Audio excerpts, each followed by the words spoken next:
ভোলানাথ মহাদেব, যার কপালে তৃতীয় নয়ন, গলায় নীলের ছাপ আর জটার মাঝে শান্ত হয়ে বসে থাকে এক ফালি চাঁদ। কখনো ভেবে দেখেছেন মহাদেব কেন নিজের মাথায় অর্ধচন্দ্র ধারণ করেন?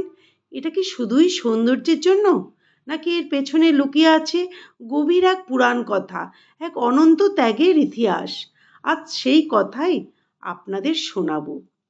সমুদ্র মন্থন ও নীলকণ্ঠের কাহিনী, যা পুরাণ মতে দেবতা ও অসুরেরা যখন অমৃত লাভের আশায় সমুদ্র মন্থন শুরু করেন, তখন প্রথমেই সমুদ্রের গভীর থেকে উঠে আসে এক ভয়ঙ্কর বিষ, হলাহল বিষ। সেই বিষ এতটাই প্রলয়ঙ্কর ছিল যে তার স্পর্শেই সৃষ্টি ধ্বংস হয়ে যাওয়ার আশঙ্কা দেখা দেয়। দেবতা, দানব সকলেই ভয়ে দিশেহারা হয়ে পড়ে।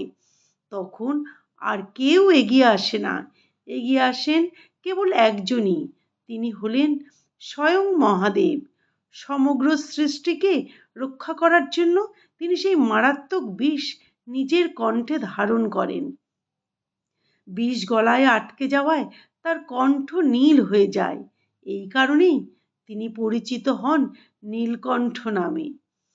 কিন্তু বিষের তাপ তখনও ভয়ানক।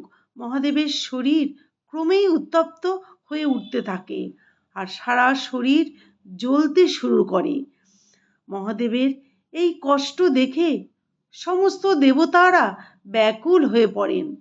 তারা জানতেন এই বিষের তাপ যদি না কমে, তবে স্বয়ং মহাদেবও গভীর যন্ত্রণায় পড়বেন।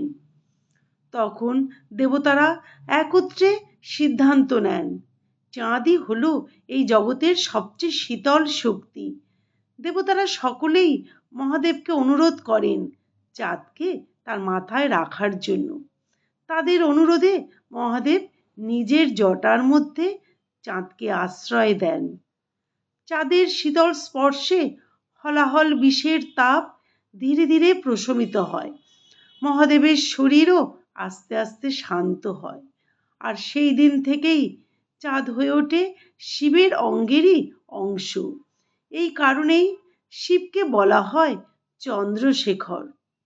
আরেকটি পুরানো কাহিনী থেকে জানা যায়, ব্রহ্মার পুত্র দক্ষ প্রজাপতির ছিল ২৭ জন কন্যা, যারা পরিচিত বিভিন্ন নক্ষত্র নামে। এই ২৭ জন নক্ষত্রের সঙ্গেই বিবাহ হয় চন্দ্রদেবের। কিন্তু চন্দ্রদেব সকলের প্রতি সমান ব্যবহার করতে পারেননি। তার হৃদয় সবচেয়ে বেশি আকৃষ্ট হয়েছিলেন রোহিণী নক্ষত্রের প্রতি।